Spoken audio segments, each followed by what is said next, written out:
Baka nagtataka ka right now, bakit maraming kumikita sa online?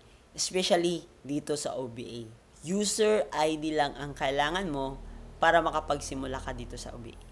Pero bago ang lahat, ano nga ba ang user ID? Ang user ID dito mo makikita or mamomonitor yung pumapasok sa iyo na kita, transaction, and encashment mo. Kung ikaw right now, curious ka, paano ang OBA at ano ang OBA?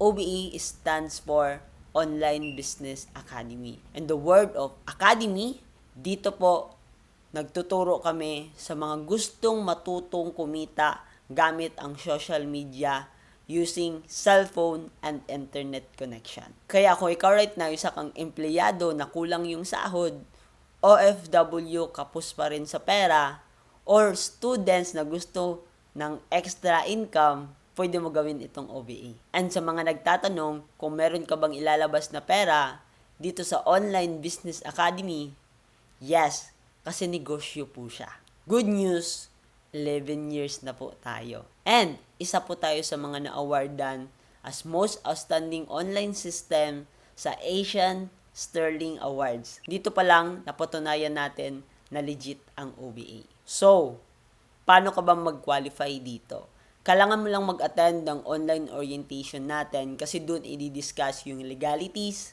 kung paano ka kikita, and yung benefits na makukuha mo once magsimula ka dito. Take note, hindi mo na kailangan maghabol pa ng quota para kumita dito.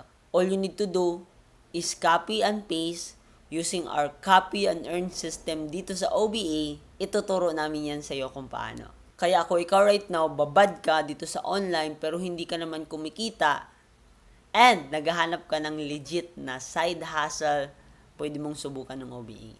Walang mawawala, kapatid. Isa lang din akong student na nag-try.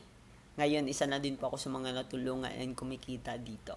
Kung ikaw right now gusto mo din matuto and magpaturo sa akin ng free, mag-comment ka lang sa baba ng video na to, like this video and i-share mo tong video na to, mag-message ka sa akin. Kung hindi ka makapag-message, reply ka sa story ko or sa notes ko para ma-notice kita kaagad. See you and God bless.